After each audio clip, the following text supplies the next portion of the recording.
All right everyone. So Marathi सिनेमासृष्टीकडनं आणखीन एक कमाल ट्रेलर आलेला आहे, ज्या सिनेमाचं नाव आहे आता थांबायचं नाही. सगळ्यात पहिलं वर्डिक्ट मी आधीच देतेय व्हिडिओच्या तुम्हाला, की मला या चित्रपटाकडनं इतक्या अपेक्षा आहेत, की मी ते तुम्हाला एक्सप्लेनच करू शकत नाहीये. कारण आजच्या व्हिडिओमध्ये आपण महत्त्वाच्या त्या साधारण 8 ते 9 गोष्टींवरती प्रकाश टाकणार आहोत, की का हा चित्रपट सगळे रेकॉर्ड्स ब्रेक करणारा ठरणार आहे. सो एक-एक करून आपण नक्कीच ते जाणून घेऊया. पण त्याच्या आधी आपण कास्टिंगबद्दल बोलूया. कास्टिंगमध्ये आपल्याला खूपच लांबलचक तगडी अशी स्टार कास्ट पाहायला मिळते. Starting with of course Bharat Jadhav, जे की सगळ्यात महत्त्वाची गोष्ट आहे.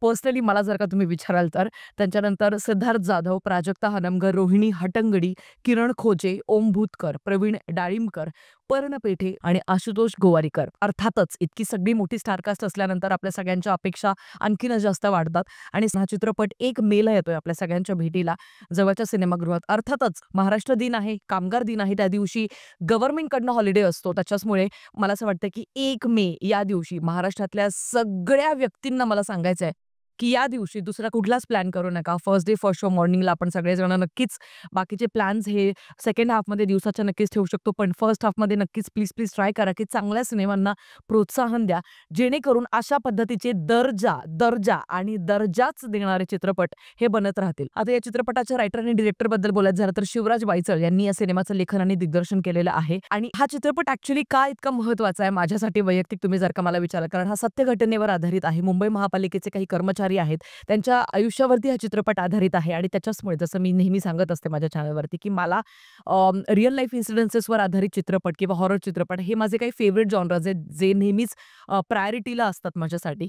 तर अगदीच त्याप्रमाणे आपल्याला सत्य घटनेवर आधारित असल्यामुळे फार काही याच्यामध्ये ते प्रोपगंडा वगैरे जे काही सध्या दुसऱ्या फिल्म्समध्ये आपल्याला पाहायला मिळतं तसं इथे काहीच नसणार आहे. आणि त्याच्याचमुळे मी खूप एक्सायटेड आहे या फिल्मसाठी. सगळ्यात आधी तर आता थांबायचं नाही हे जे टायटल ट्रॅक होतं अजय अतुल यांनी गायलेलं,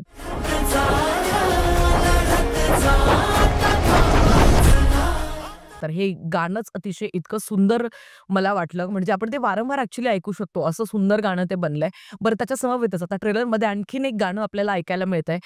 सांग सांग भोला.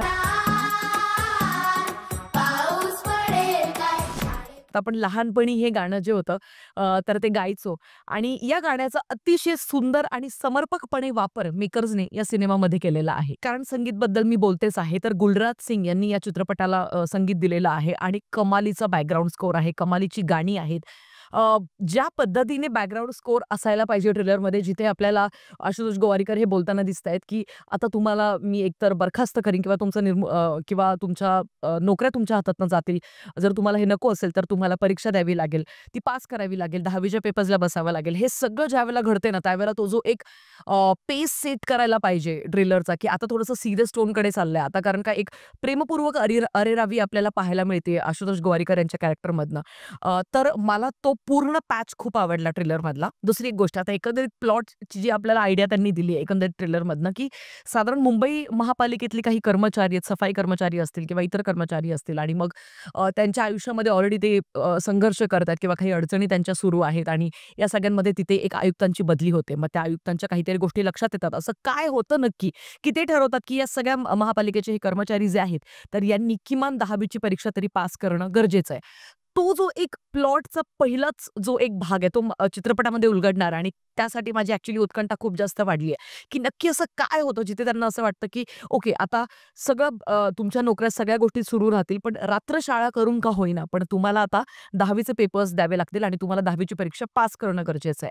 मग खरं तर ही फक्त 10वीचीच परीक्षा आहे का, की त्याच्यामधनं काहीतरी आयुष्याची परीक्षा पास होण्यासाठीचं जे आत्मबळ आहे, ते त्यांना कसं मिळावं, यासाठी काही प्रयत्न सुरू आहेत का, हे सगळं काही चित्रपटामध्ये उलगडता येणार आहे.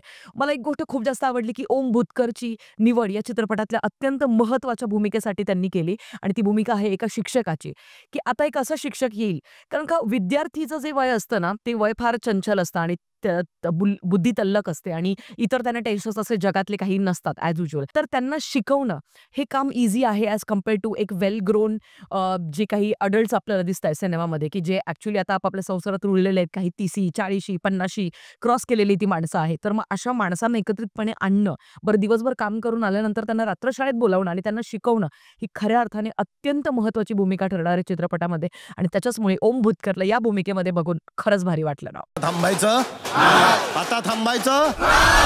बरं, आता या सगळ्या प्रवासामध्ये हे इतकं सोपं आहे का? कारण का ऑब्व्हियसली आपल्याला एक सीन असा दिसतो जिथे कुकरचा स्फोट होतो आणि मग तिथे तो जो खिचडी भात असेल, जो काय असेल ते अगदी घरच्या छताला ती खिचडी चिकटलेली दिसतीये. तर त्यावरनं तो एक छोटासा कार्टा येतंय. शेंबडं पोरगं असं पळत-पळत जातंय आणि बॉम्बस्फोट झाला असं ओरडत जातंय. तर तिथे आपल्याला प्राजक्ता हनमकरचा आय थिंक तो एक पूर्ण सीन आपल्याला पाहायला मिळतो, जिथे ती येते आणि मग तिला शेजारीण म्हणते, की "एवढं काय अडलंय गं तुझं परीक्षा देण्यावाचून?" तर आय थिंक ती एक पार्श्वभूमी त्यांनी ज्या पद्धतीने दाखवली, की स्त्रिया ज्यावेळेला या वयामध्ये आता 10वी ची परीक्षा पास करायला प्रयत्न घेत आहेत. मग त्यावेळेला आजूबाजूचे काय म्हणतील? आयुष्यातली माणसं काय म्हणतील? बरं, सिद्धार्थ जाधवच्या इन्सिक्युरिटीज आपल्याला तिथे पाहायला मिळतात, की एवढं सगळं करून पण जर मी नापास झालो तर सगळेजण माझ्यावरती हसतील. आणि शेवटपर्यंत मला ते ऐकावं लागेल त्यांच्याकडनं. तर या छोट्या-छोट्या गोष्टी आय थिंक हे जे एक प्रत्येक कॅरेक्टरचे प्रत्येक जे एक सब लेयर्स असतात ना, छोटे-छोटे लेयर्स असतात ना, ते उलगडणं फार गरजेचं असतं. आणि मार्क माय वर्ड्स, चित्रपट मी आत्ताच तुम्हाला एक भविष्यवाणी करते, की इतकं सुंदर कॅरेक्टरायझेशन सगळ्यांचं केलेलं असणार आहे ना, की चित्रपट संपल्यानंतर आपल्याला प्रत्येक कॅरेक्टर त्याच्या नावासकट लक्षात राहणार आहे. सो हेच असतं ट्रेलरमध्ये त्यांनी जे इतक्या सुंदररित्या हे लेयर्स त्यांनी दाखवले, ते बघून ॲक्चुअली खूप हायसं वाटलं. कारण कॅरेक्टरला डेप्थ अशा सब लेयर्स टाकल्यानंतरच येते. आणि मग घरातल्या गोष्टी, आयुष्यातले प्रॉब्लेम्स या सगळ्यांना पार करत ज्यावेळेला ही सगळी माणसं ॲक्चुअली 10वीच्या परीक्षेच्या पेपरला जातात, सगळ्या संकटांवर मात करून त्यावेळेस हाच तो प्री टीझर मधला सीन जो ॲक्चुअली आपल्याला दाखवला होता, तेव्हा फारसं काही कोडं उलगडलं नव्हतं. पण आता बऱ्यापैकी सगळी कोडी उलगडलेली आहेत. मार्क माय वर्ड्स, कदाचित हा चित्रपट ॲक्चुअली वेडच्या बॉक्स ऑफिसच्या कलेक्शनला सुद्धा मागे टाकून पुढे अगदी सर्रासपणे निघून जाणारा ठरणार आहे. कारण हा पहिलं कारण आहे, खूप काळानंतर असा एक चित्रपट आलाय जो सगळे फॅमिली मेंबर्स एकत्रित बसून बघू शकतील. ज्याच्यामध्ये कॉमेडी असेल, इमोशनल फॅक्टर आहे, त्याच्यानंतर याच्यामध्ये सत्य घटनेवर आधारित असल्यामुळे एक इन्स्पिरेशनल फॅक्टर आहे, की प्रत्येक पालकांना सुद्धा वाटेल, की आपल्या मुलांना हा चित्रपट आपण दाखवणं गरजेचं आहे. आणि ज्या पद्धतीने एक पेल टोन सेट केलाय ना राव त्यांनी, आणि स्पेशली म्हणजे जे एक चाळीतले जे छोट्या-छोट्या घरांमधल्या, गल्ल्यांमधले जे काही सीन्स आपल्याला पाहायला मिळतात, कमाल. म्हणजे जे काम ॲक्चुअली आपण आतापर्यंत जे वारंवार मराठी चित्रपटसृष्टींकडनं मागवत होतो when it comes to cinematography, ते आपल्याला इथे नक्कीच पाहायला मिळतंय. जरी आपल्याला ट्रेलरमधनं स्टोरी बऱ्यापैकी रिव्हील झालेली आहे, कारण बऱ्यापैकी ॲक्चुअली याच्या बातम्या सुद्धा Googleवरती अवेलेबल आहे, ज्यावेळेला मी रिसर्च करायला बसले त्यावेळेला. त्याच्यामुळे सगळ्या काही गोष्टी सगळ्यांना जरी ठाऊक असल्या तरी कशा पद्धतीने ही गोष्ट फुलवली आहे, हे सगळं बघण्यात खऱ्या अर्थाने खूप रस असेल. माझी सबंध महाराष्ट्रीयन्सला ही विनंती आहे. मला माहित नाही हा व्हिडिओ ॲक्चुअली किती लोकांपर्यंत जाईल. वारंवार एकच तक्रार आपण करत आलेलो आहे मराठी सिनेमासृष्टीकडनं, की दर्जा कुठे आहे? दर्जा कुठे आहे? दर्जा कुठे आहे? तो फायनली या चित्रपटामधनं आपल्याला पाहायला मिळणार आहे. हा एक असा चित्रपट असेल जो चित्रपट अमराठी लोकांना आपण अतिशय प्राउडली, अतिशय अभिमानाने सांगू शकतो, की भावा, तुला जर का कंटेंटची ताकद बघायची असेल ना, अभिनयाची ताकद, तर ती या चित्रपटामधनं तू बघू शकतोस. आणि होय, मी इतकं सगळं कौतुक, इतकं सगळं वर्णन त्याच्याचमुळे करते, कारण सगळ्या जमेच्या बाजू आपल्याला या फक्त ट्रेलरमधनं पाहायला मिळतात. तर चित्रपट ॲक्चुअली खूपच सुंदर आणि कमालीचा ठरणार आहे. हा चित्रपट येतोय 1 मेला, परत एकदा सांगते. त्याच्यामुळे प्लीज चांगल्या चित्रपटांना जोपर्यंत प्रेक्षक प्रोत्साहन देणार नाही, तोपर्यंत मग फालतूचेच चित्रपट बनत राहतील आणि मग मला 8 ते 10 तिकीटं काढून जावंच लागेल. मला ते थिएटर्सवाल्यांसोबत हुज्जती घालाव्याच लागतील आणि नाईलाजाने का होईना ते फालतूचे चित्रपट बघून मला त्यांचे रिव्ह्यू तुमच्या सगळ्यांपर्यंत पोहोचवावेच लागतील.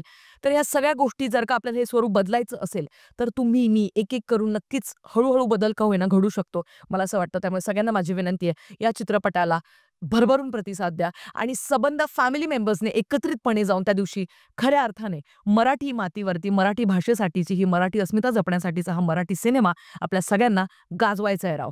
सगळ्यांना कळलं पाहिजे की मराठी ताकद काय. आता हे सगळं झालं, ठीक आहे, भावनिक माझं सगळ्या गोष्टी तुम्हाला सांगून झालं. पण आता लेट्स बी प्रॅक्टिकल. या दिवशी रेड 2 हा चित्रपट सुद्धा रिलीज होतोय. गुलकंद तर होतोच आहे आणि मार्क माय वर्ड्स, गुलकंदला ॲक्चुअली फटका बसणार आहे या चित्रपटामुळे. कारण माझं एक प्रेडिक्शन आहे की सगळ्या लोकांचा कल या चित्रपटासाठी असणार आहे. पण रेड 2 मुळे बऱ्यापैकी मला असं वाटतं, कारण तो पण एक अतिशय सुंदर असा सब्जेक्ट घेऊन आपल्या समोर येतोय, काळं धन आणि त्या गोष्टींबद्दलचं. तर मला असं वाटतं की रेड 2 मुळे कदाचित 2 ते 3 दिवस या चित्रपटाला थोडाफार फटका बसू शकतोय. Maybe I don't know. आता ते सगळं तुमच्यावरती आहे. बाकी हा होता माझा रिव्ह्यू आहे ट्रेलरबद्दलचा. तुमचं काय मत आहे? आता थांबायचं नाही या चित्रपटाबद्दलचं ते मला कमेंट सेक्शनमध्ये कळवायला प्लीज विसरू नका. भेटूया पुढच्या व्हिडिओमध्ये. तोपर्यंत काळजी घ्या. Peace out. लिया, मराठी रंगमंच से जुड़े रहे, मराठी फिल्मों में काम किया, हिंदी फिल्म में अब क्या करने की इच्छा है? यही चालू करना है। हाँ? यही चालू, पिक्चर में काम ही करना है। पिक्चर में काम कर, कभी ऐसा नहीं सोचा कि अभिनेता होते होते मुझे नेता ही बनना है, राजनीति की तरफ मुड़ जाऊं? नहीं, वो मेरी क्या जरूरत है? क्यों? वहाँ इतने कॉमेडियंस है। हाँ।